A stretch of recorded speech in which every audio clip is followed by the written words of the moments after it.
Only minimal activity, but you will see some smoke up there, some flare-ups interior, but the crews are in there and just separating the fuel from the black and the green. That's what we do, is we take the fuel away so there's nothing left to burn, so that we secure that edge and limit any kind of western fire progression. And again, number one priority is always life and structure, so we're stopping it from there. The top of dirt Mulholland, as we come across the top of the fire, still have those crews patrolling that area, doing work deeper and deeper, securing that edge as wide as we can as we're doing around the whole perimeter of the fire, and then coming around, dropping down into Mandeville Canyon. So that's another hot part. We have a couple smokers in there, but the edge is looking really good coming down to Mandeville Canyon Road, but the resources are still diligent in there, going in between the structures, behind the structures, securing that edge, again, pulling in any kind of vegetation that might come into play and securing it and doing what we can for the communities of Mandeville. As we come around down from the bottom all the way around to PCH to connect back, we have the communities of Westridge, Brentwood, Riviera, the Palisades, Temescal Canyon, Malibu.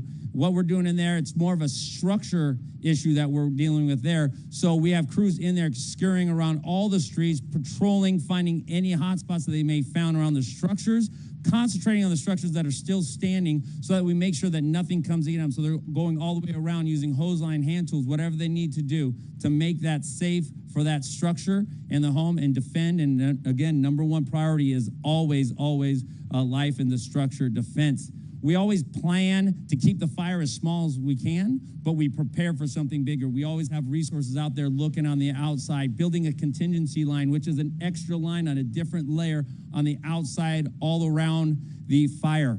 Still utilizing an abundance amount of aircraft. We have airplanes, we have helicopters, even drones. We're dropping retardant, we're dropping water everywhere we can, again, to secure that edge all around the fire. And we also use the drones and planes that have IR capability, so we can pinpoint isolated heat sources or really get there and bring our ground resources directly to those heat sources to take everything out possible for the fire. Thank you.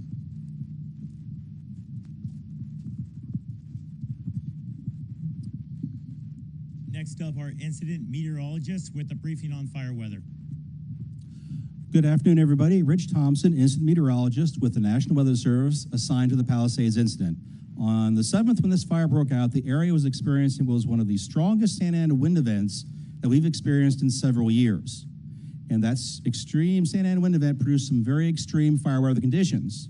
The first couple of days of the fire, we had wind gusts in excess of 80 miles per hour across the fire, along with a very low humidities, which made the atmosphere very dry. And also we had critically dry vegetation. We haven't had any rain of note in this area since last April. So the combination of those strong winds gusting to 80 miles per hour, the low relative humidity, and the fact the brush was critically dry allowed the fire to spread very rapidly and display some very extreme fire behavior. Now going to the forecast for the next several days, unfortunately we're still under Santa Ana wind pattern. We have expectation of moderate to strong Santa Ana winds from today through Wednesday. So there is a red flag warning in effect for this area until 6 p.m. Wednesday. We're expecting north-northeast wind gusts anywhere from 35 to 55 miles per hour, maybe locally stronger on Tuesday. Very low humidity, and again, the vegetation that's still very dry. So that leaves a recipe to produce some very critical fire weather conditions, and therefore that's why we do have the red flag in effect until 6 o'clock Wednesday evening.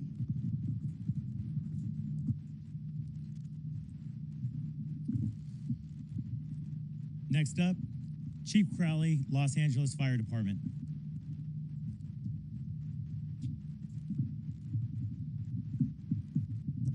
Well, good afternoon, everyone. And I just want to take a little tactical pause, is what we usually say as firefighters. And I'm looking out in the crowd over here, boots on the ground.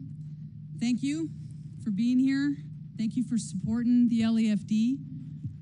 We are very grateful for all of your help. And I'd be remiss if I didn't start with that. So thank you, everybody, for assisting us. Yesterday,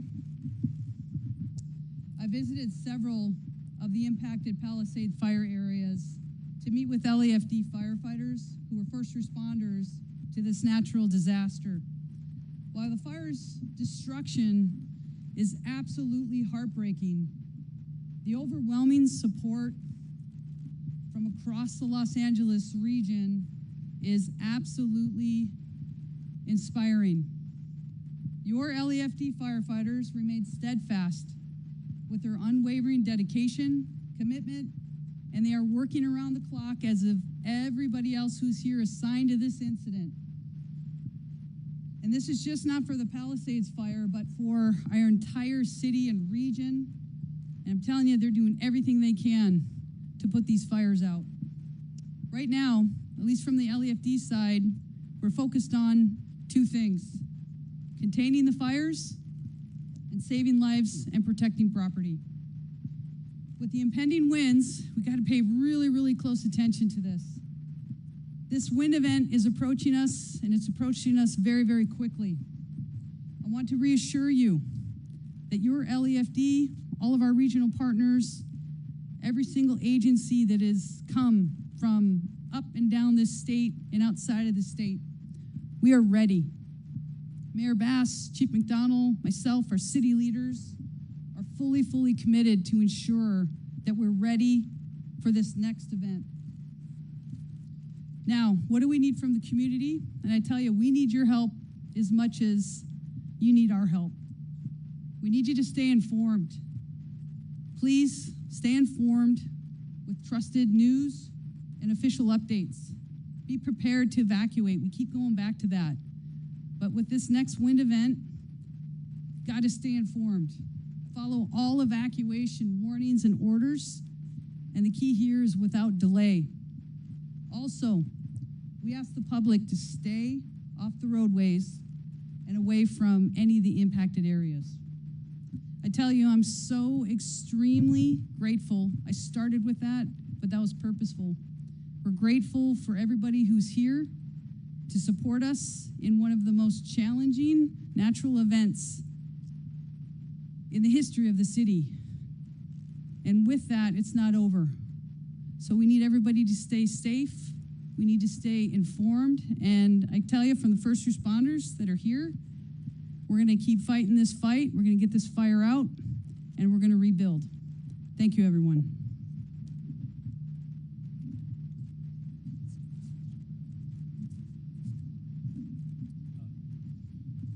I'd like to invite all the speakers now to go ahead and come on stage. And apologize, I meant to do that on the last one. Our next speaker is going to be LA County Fire Department Chief Maroney. So thank you and good afternoon. Elevated critical fire weather conditions will continue through Wednesday.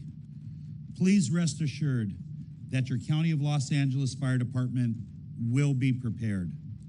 These winds, combined with low humidities and low fuel moistures, will keep the fire threat in all of Los Angeles County very high. I ask all Los Angeles County residents in the wildfire-prone areas to understand that the necessary public safety power shutoffs are important for our collective fire safety in preventing the next wildfire natural disaster. I would like to express my gratitude to Los Angeles County 3rd District Supervisor Lindsay Horvath for her leadership and unwavering support of our residents in these communities, my fire department, and me as fire chief.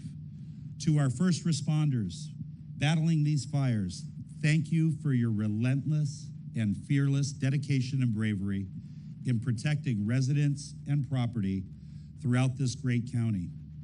And finally, to all residents, please be assured that we will continue to be here for you until the last fire is completely extinguished. We stand alongside all of you as we begin to plan for the repopulation of evacuated areas, establishment of disaster recovery centers, and the rebuilding of your homes, your communities, and your lives. Before I end, I just wanted to talk a little bit about the repopulation of areas that were under evacuation order or evacuation warning.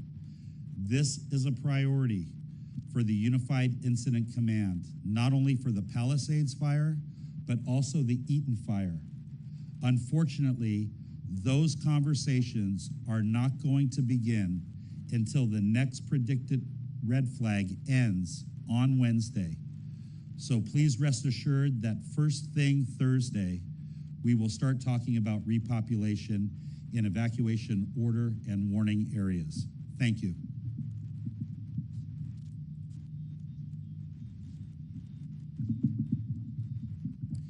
Next up, Los Angeles County Sheriff Luna. Thank you and good afternoon. Just wanted to reiterate that we have over 1,200 personnel from the Los Angeles County Sheriff's Department, along with many of our law enforcement partners, which they're doing amazing work from the get-go. I do want to thank Nancy Ward from the Office of Emergency Services, who you'll hear from. We've been talking for days before this event started, and from the very beginning, it was, what do you need and what can we get you? Sean DeRee from the California Highway Patrol, who you'll hear from, same thing. We have 60 CHP officers assigned to various areas in the Los Angeles County Sheriff's Department area. They have been instrumental in helping. And then Major General Beavers, who you'll see or hear from as well. 400 guardsmen, and the minute I saw him out here, he's like, what else do you need? And I told him, we need more. This isn't over. The fires may be closer to being over. You hear that from our fire chiefs if it goes that way, but we do have this pending weather event. We are not going to de-escalate the number of people that we have out. From a law enforcement perspective, that'll stay the same. A couple of other factors. I want to reemphasize that we do have a curfew still in effect for the impacted areas. That goes from 6 p.m. till 6 a.m. What does that mean? Simply stay out of the areas if you are not a first responder or have emergency business there. I know there's a lot of folks trying to get back to their houses. We are very empathetic and sensitive to those needs, but your safety comes first. A lot of these areas still look like they were hit by a bomb. There are live electrical wires, gas lines, and other hazards. We want to make sure you're safe, not to mention the health hazards that come with that information. I also just want to quickly reiterate something I said this morning. In both fire locations, we have current search and rescue recovery operations going with the Los Angeles County Sheriff's Department, the Los Angeles County Coroner's Office, our Los Angeles County Fire Department using cadaver dogs, doing grid searches. I don't expect good news from those. We will keep people updated. I'll get my next update when they're complete at sunset with what they come up with. The death toll stands at 14. Those were our numbers we received earlier today. We will not get updates about that till tonight. And I'll end with saying this, regarding any illegal activity that may be occurring in these areas. Don't do it. The fact that anyone takes advantage of anybody who's been victimized already, whether it is burglary, looting, or any other crime, whether it's a scam of some kind that you're conjuring up to make money off of the poor people that have been involved in this. As a matter of fact, I'm set for a press conference tomorrow with Chief Jim McDonald, where we'll be with the district attorney, and we will be with probably the U.S. attorney. They are very eager to prosecute anybody involved in anyone who thinks they're going to take advantage of the people who have been through this tragedy. Thank you very much, and I appreciate all of your support.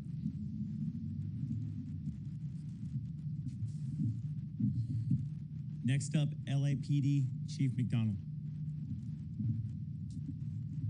Well, good afternoon, everyone, and you've heard a lot of these updates. You hear much of the same information each time. That's good. We're moving in the right direction. Tomorrow and the following day, we're expected to get some high winds. So as you've heard before, we're working together as well as we can to try and prepare for that. Thank you for the cooperation that we've had from so many people and the support that we've received. It's something that is very humbling. Our job remains to be the same: evacuation, and that may happen again in the next couple of days. Traffic control and crime suppression, all of those things that are ongoing efforts, and we're getting feedback. We're trying to adapt what we do to be able to meet the needs of the community that we're serving. You've heard over and over again about looting and about the efforts we're making to try and prevent that, and then to try and hold people accountable who are engaged in that activity. We have an awful lot of police officers out there from LAPD out there looking for people that are taking advantage of other people. As Sheriff Luna mentioned, the curfew is still very much in effect from 6 p.m. till 6 a.m. The access that was provided on a limited basis is completed. We will no longer be doing that, and we're moving forward with the curfew, the closed areas for those areas that have been so designated. The new phase that was mentioned earlier that we're moving into, again, search, recovery of remains, and dealing with the down power lines and gas lines that are in there. And again, with the winds returning, still a very dangerous environment. I want to thank everyone for the patience, the resilience that we've seen, the teamwork, everyone looking out for their neighbors. There's people, elderly people, people who can't get around that well. Reach out to them and see if they're okay, particularly in the next couple of days as things pick up again and things could become, again, very challenging. Sheriff Luna mentioned the scams. Educate yourself before you give. Everybody wants to be helpful, wants to donate, and wants to be part of the solution. But before you do that, do some homework, get on the web, and make sure the entity you're given to is actually a legitimate one. I mentioned earlier the task force that has been assembled with our federal partners, led by the Bureau of Alcohol, Tobacco, and Firearms, bringing in the National Response Team. That brings in tremendous expertise and resources from across the nation, and they work very closely with the LAPD Major Crime Section, with the FBI, with the LA County Sheriff's Arson and Explosives folks, and then others who bring expertise to the table as well. That will continue, and we will continue to keep you updated as we move forward with this. And again, thank you all.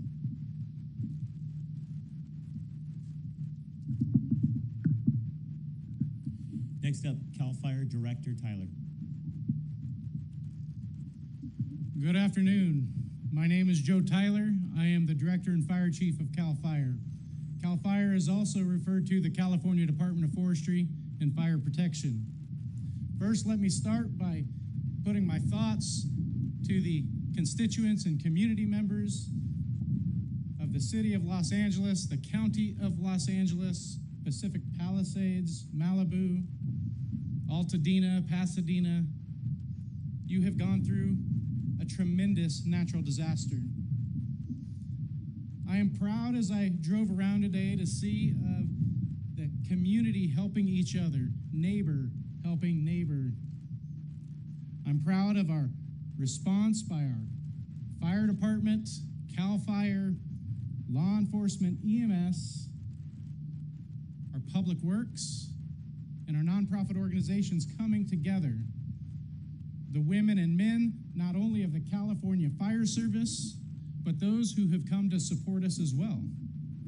Support us from other countries like Mexico and Canada. Support us across the West and the Midwest, whether it be Oregon, Nevada, Washington, Montana, Texas, just to name a few, have all come to California to support the efforts occurring here. And prior to the beginning of this siege, both Cal OES, our local government fire departments, were pre-positioning resources across Southern California. As a statewide fire department, we recognized the fire conditions diminished in Northern California. So we moved our fire engines, we moved our aircraft to Southern California. We were here to start the fight on the first night. Together, as the California Fire Service continues that fight, putting out every hot spot, every smoldering ember, and removing the hazards that are occurring in the neighborhoods and the communities as part of the work of our law enforcement entities, being able to create a repopulation plan. At the same time, we have 53 damage inspection teams across the Eaton and the Palisades Fire who are working to assess every structure that's occurring, and 8 more of those teams are on their way. But we can't just think about today. We have to think down the road. We have to think, what's going to come next is part of recovery that Director Ward and others will talk about. So as part of that, as part of our natural resource protection mission, we brought our watershed emergency response team together. We call it a WERT, to start evaluating things such as soil burn soil severity, identifying the values at risk, modeling and developing emergency protective procedures. It's not if we will get rain at some point, it is when. And certainly we have not had enough rain thus far. In preparing for the next event that you heard about already, starting today through Wednesday, not only in Los Angeles County, but the affected portions of Riverside, Orange County, and San Diego. If you look at the wind models, the winds are picking up in those areas as well, so we all need to be prepared. As part of that preparedness, Cal OES, our local government fire departments, our whole of government together are preparing ourselves for this next event, including the creation of a mobilization center that is currently located in Beaumont, California, outside of the fire-impacted area, so it is able to send resources north, south, east, or west. Finally, I will reiterate that everyone should remain vigilant. Listen to firefighter and law enforcement officer commands and directions regarding evacuations. You can find many near real-time updates by going to fire.ca.gov, which will also link you to many of the local governmental organizations and the information that they are putting out as well. Additionally, in preparation of this next event and California as a whole in a fire year, you can go to readyforwildfire.org on how you can be prepared. Thank you.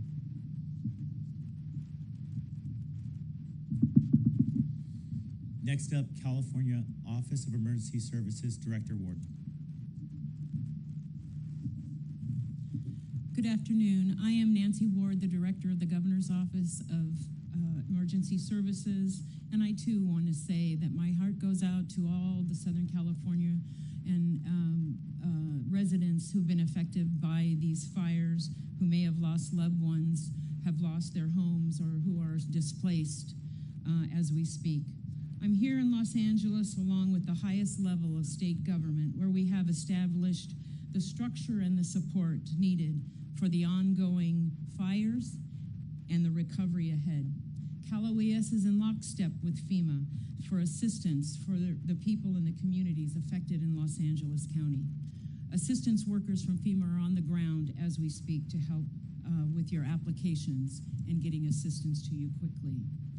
We've also stood up robust operations and expertise in anticipation of the massive recovery ahead, to include watershed protection, debris removal, housing, public infrastructure restoration, and support to businesses.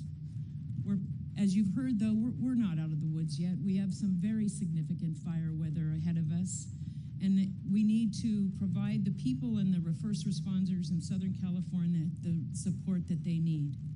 We've pre-positioned additional engines, fire crews, helicopters, bulldozers, water tenders across all of Southern California, in Los Angeles, Orange County, Ventura County, Riverside County, San Bernardino County, and San Diego County, all poised to assist and support the additional fire threat.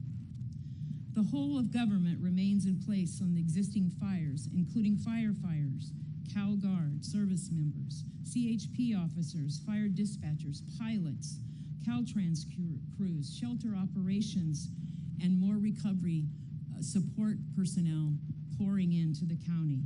A force right now of more than 14,000 people. I too urge the people of Southern California to be vigilant. Be aware, follow your local emergency officials. Know that we're here in Los Angeles to support you, and we'll be here for the long haul. If you need to apply for disaster assistance, you can go to www.disasterassistance.gov or call 1-800 621-3362 or 1-800-621-FEMA. Thank you.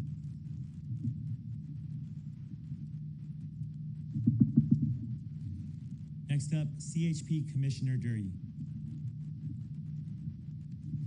Good afternoon. My name is Sean Dury. I'm the Commissioner of the California Highway Patrol. Let me add my voice to those that have gone before me and just offer our sympathy and condolences to those impacted by this tragedy. This morning, Director Ward, Chief Tyler, and I accompanied the governor. We toured some of the damaged area.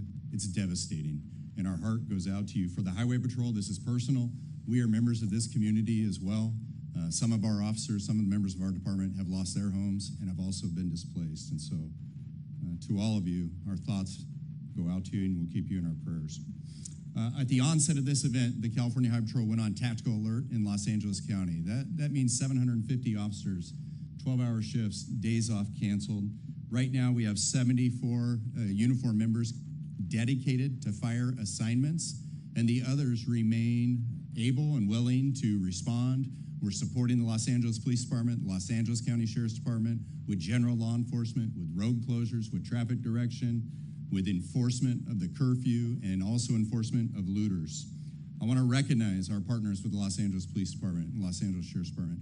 We're lucky in LA County to have two of the finest law enforcement agencies in the country right here in LA County, under the leadership of the chief and the sheriff.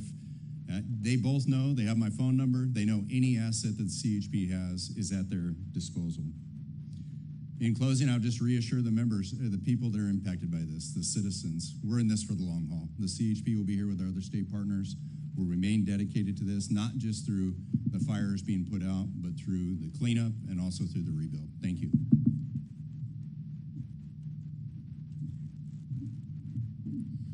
Next up, California National Guard, Major General Beavers. Good afternoon, I'm Matt Beavers. I'm the Adjutant General of California. And on behalf of the 18,000 service members, civilian employees, and their families that serve in the California National Guard, our thoughts and prayers are with those that are affected by this fire emergency that we're talking about today. That said, we have 1,800 boots on the ground right now from the California National Guard. But 1,054 of those are supporting law enforcement agencies across this area to ensure that law enforcement officers can do that work, ensure that they can do counter-looting operations, ensure that they can continue to do law enforcement operations while we man traffic control points and checkpoints across the area. On the firefighting front, we have 529 service members currently supporting CAL FIRE. 355 of those are currently employed with CAL FIRE. That's from our task force Rattlesnake. And 174 are continuing their training down at Camp Roberts, and they'll be available to CAL FIRE on the 16th of this month. On the aviation side, we continue to man 11 Type 1 bucket-equipped UH-60 Blackhawk helicopters. And on top of that, we maintain 5 today, 8 tomorrow. 5 today, modular airborne firefighting system equipped C-130s from the California Air National Guard and from Air National Guards across the country. It's important to note every MAFS-equipped aircraft in the United States is currently in California supporting this emergency. Can't say enough about our DoD, Department of Defense partners. They've been extraordinarily helpful and supportive throughout this. And I'd like to just reach out one time to the sheriff and let him know that if he needs additional folks, we'll have them there tonight. Cheers.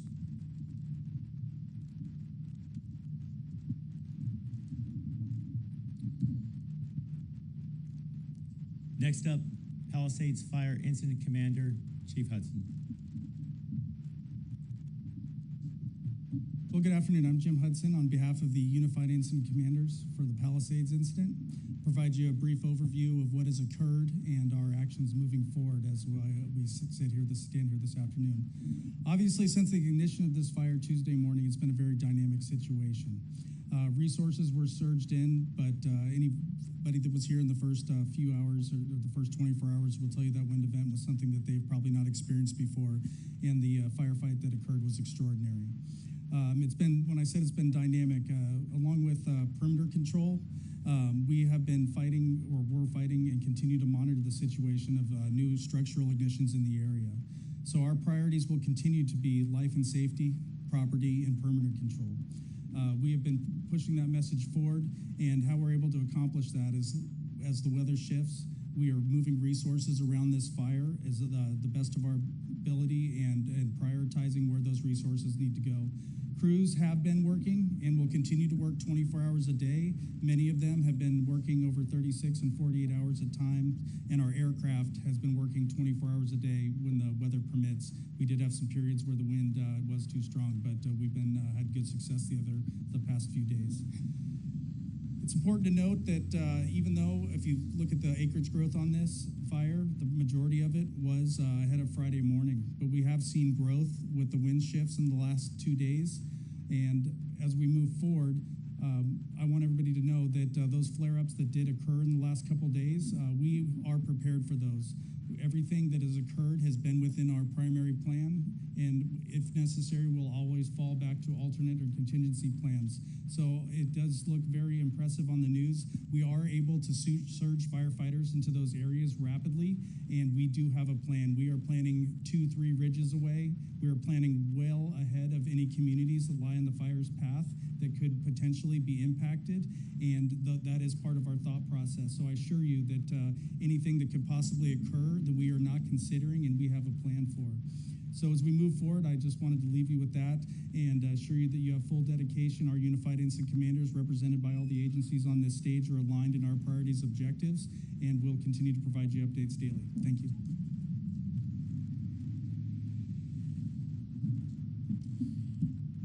Next up, Los Angeles County Supervisor Horvath.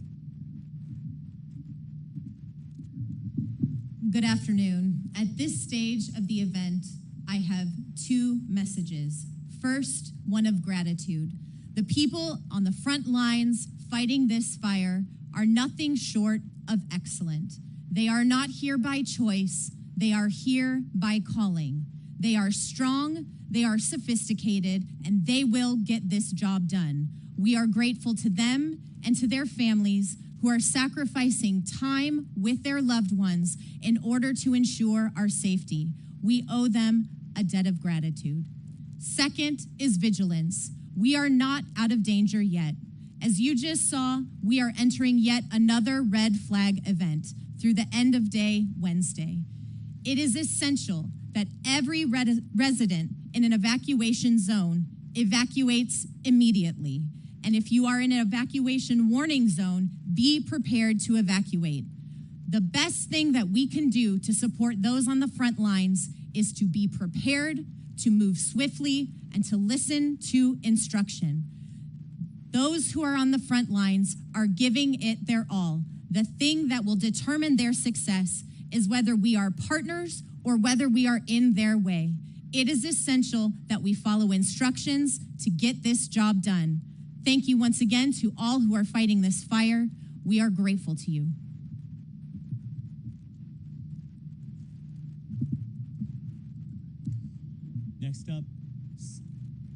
Next up, City of Los Angeles, Councilmember Park.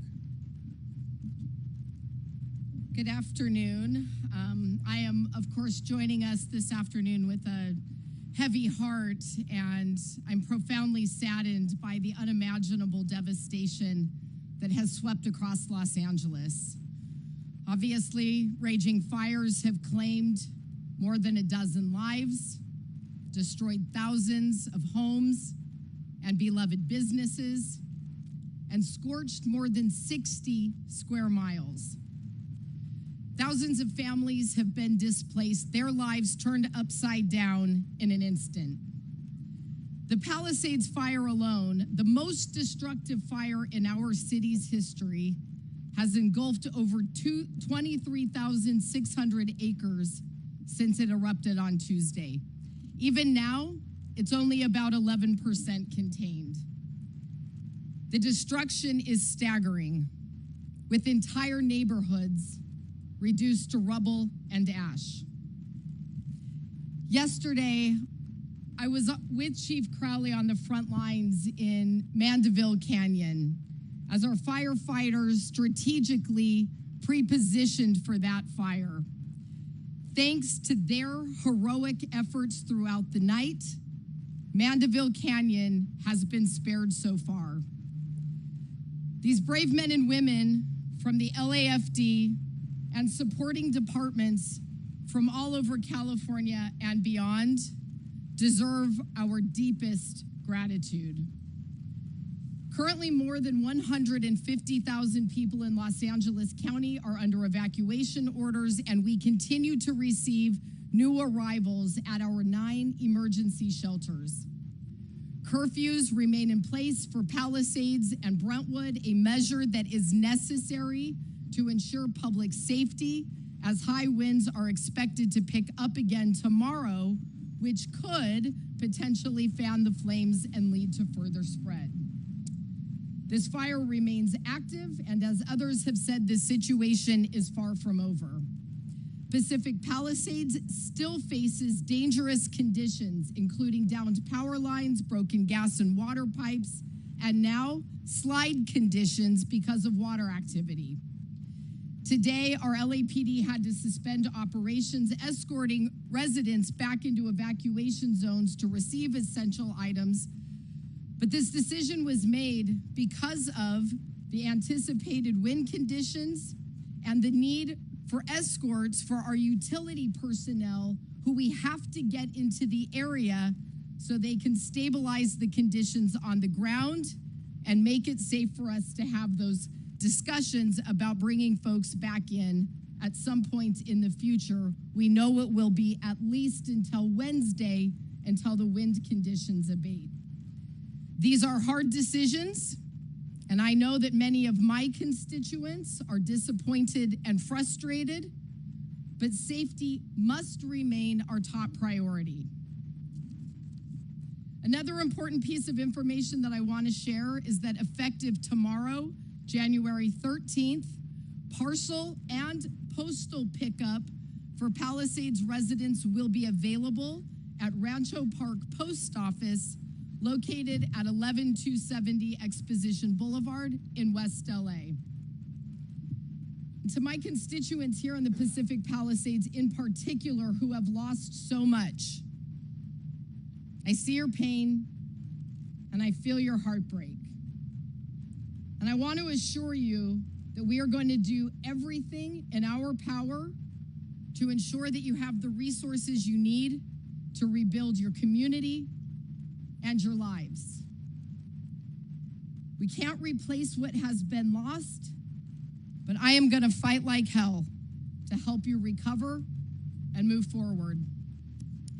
And to our fearless firefighters and law enforcement and emergency personnel, including the men and women of the National Guard, your courage and determination inspire us all. To the countless crews from around California, across the U.S., and even Canada and Mexico, thank you for standing with us in this time of need. Once these fires are contained, and they will be, we're going to hold community meetings to ensure that residents have the answers they need and a voice in the path forward. Together, we're going to rebuild, and together, we are going to ensure that no community in Los Angeles has to ensure this devastation again. Also to President Biden, Governor Newsom, and all of our partners in leadership, thank you for your commitment to seeing us through this disaster. In the weeks and months and days to come, we are going to need more than commitment. We're going to need action. I'm determined to fight for the resources our community needs and deserves, and I know that we are going to rise from this tragedy stronger, more resilient, and more united than ever. Thank you, stay safe, and stay strong.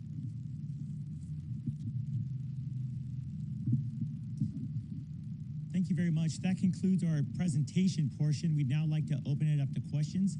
If you do have a question, if you could just throw your hand up, my partner, Captain Scott, has a mic. He'll bring it to you. Ask your question. We'll find the best person to answer it.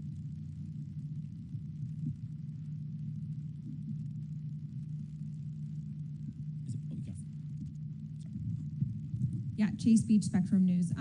My first question is, I think it was Chief Maroney who said that all of LA County needs to be on standby over the next few days as this new wind event comes through? I mean, can you clarify that? I mean, are you saying that everyone across, or I can't remember if you said city or county, but everyone needs to have a go bag ready? I mean, obviously people are concerned. Yeah, I think I said that anybody in LA County that's going to be under the red flag conditions needs to be ready and prepared to evacuate. It puts the entire region at risk, and although wildland brush fires are not normal for January, we all have to look at the situation that we're currently in. So for me, I speak on behalf for all the residents that are in the LA County areas, those 59 cities and all of the unincorporated areas. Just be watching carefully, be ready to go. Yeah, you know, make sure that you haven't silenced your emergency alerts on your telephones. Make sure that you have your own individualized wildfire action program. Make sure that you have your own individualized wildfire action plan. Go to www.fire.lacounty.gov/RSG, ready, set, go, and you can prepare. Thank you.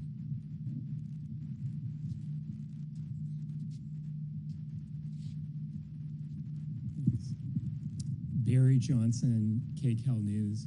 Can you clarify the concept of curfew? Because don't we effectively have a 24-hour curfew right now, at least until Thursday, as you were saying, because civilians cannot go into areas now at all that are under mandatory evacuation? So in regards to curfew in the impacted areas, that does go from 6 p.m. till 6 a.m. There are other areas that are under evacuation order, which means that nobody who is unauthorized should be in those areas. They are covered by different portions of the penal code.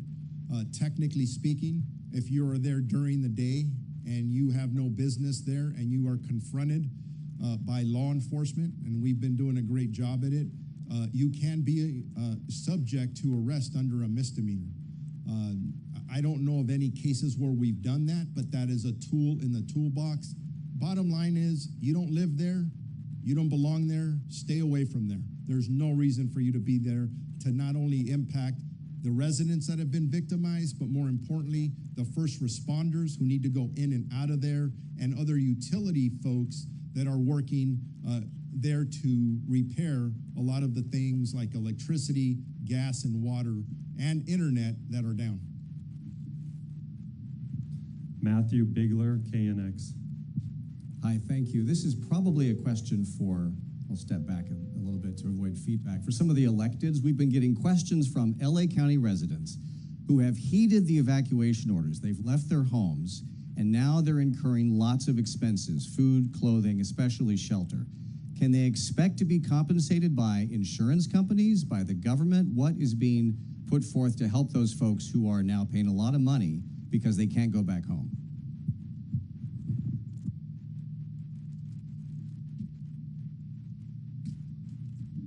You know, I'll address the repopulation because I said it at the end of my remarks. They can't go home simply because it's not safe. We've all spoke up here about the evacuation order areas and the evacuation warning areas. The minute it's safe, it's our collective priority, whether you're elected or appointed, to be able to get residents back in their home just as quickly as possible. That conversation is not going to occur until the end of the predicted red flag event that's on its way. The last thing we want is for Sheriff Luna or the police chief, McDonald, to be reporting on more fatalities. Homes and communities can be rebuilt, but we cannot allow any other fire fatalities. That would be terrible. So thank you for your understanding. It is our priority, and we're going to do the best that the very best that we can. Thank you. I'm Jackie Irwin, the assembly member that represents this general area, the 42nd Assembly District. We've had 5 fires here in the last 6 weeks or so, so we are quite familiar with what the residents are facing. The first thing that we would say insurance-wise is you have to get in touch with your insurance company. You have to put together lists of what your costs are. And on our website, our assembly website, we have a list of everything you need to do and some tips for insurance companies. Secondly, residents have the ability to apply for FEMA funding. And again, there's a process you go through. The website has been pretty bogged down, but I would say contact us in our office. We will do everything we can to help you connect with FEMA. And within the next week, we are going to start working with our other partners, the Tracy Park and Lindsay Horvath's office. And I think right now at the libraries, we're going to be having resource centers that residents can go to. The last thing, not exactly along the lines of what you're talking about, but what we're already hearing is about price gouging. And we urge anybody that suspects price gouging as they're trying to rent housing to contact the Attorney General's office. This is absolutely unacceptable and illegal to do in the face of this horrible tragedy. So any of our residents that have questions, please contact our office. Unfortunately, our Pacific Palisades office burned down. Our district office in Thousand Oaks, because of the fires, doesn't have phone service right now. So we urge you to contact our capital office or look at our website, and you can just do a Google search for that. Next question is in reference to fire cause investigation. Morgan Windsor, ABC News National. Yeah, I was hoping someone could expand on the status of the ongoing investigation, and specifically, I'm wondering, has the LAFD considered the New Year's Eve fire in Palisades in the investigation, the potential that this was a rekindling, and once that fire was contained, did the LAFD ever revisit the scene? Thank you. Yeah, thank you. I can't speak for LAFD, but I can speak into general practice, and we have a task force where LAFD, LA County Fire, LAPD, LASD, ATF, and as needed FBI are all working together in task force configuration to try and find source and origin of this fire and all of the fires we've experienced. So as they go through this, we won't speak as to where the investigation is or what the findings are at this point, but we will, once it's complete, you'll be made aware of what we know. So thank you for your patience on that. I'll just briefly talk about your question from a previous fire that had occurred 7 days prior. We do not have any information that there's any connections, but that's the good thing when we bring in an outside resource that is going to look into every single detail to make sure that the fire service knows, the community knows exactly where and how and when all of this occurred, and that's across the region in regard to all the other fires that occurred even outside of the Palisades. Thank you. Next question is in reference to our air support. Jeremy Lee, NBC Universal. Hi. What contingencies are there if air support has to be suspended, and how are you preparing for this wind event in a different way than earlier last week? Yeah, so with aircraft being able to fly, that can be weather dependent. Obviously, it has to be safe and it has to be effective. They are, as I spoke earlier about contingency lines, we, with the aircraft, obviously the rotor wing are dropping on hotspots and extinguishing fire with our fixed wing that drop fire retardant, as well as our helicopters. We have set up a mobile retardant base in which the helicopters actually drop retardant as well. We are pre-treating with fire retardant well ahead of the fire, and if they get grounded, we have actually built ourselves a little bit of barrier in time for crews to get in there and get on the line, go direct as possible, and extinguish the fire. So it's important to remember, though the retardant might not extinguish it, it is a barrier. It does provide us some time. So it really comes to that planning piece, like I talked about earlier, with our primary plans and our backup plans. So that concludes the questions from reporters.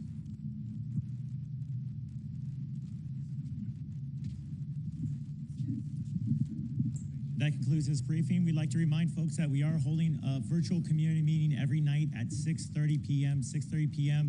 Thanks to everybody who joined us last night in person. We're going to have virtual tonight and tomorrow, so please jump online, LAFD, LA County Fire, or calfire@fire.ca.gov, and go to the Palisades Fire page, and you'll see the link there. Thank you.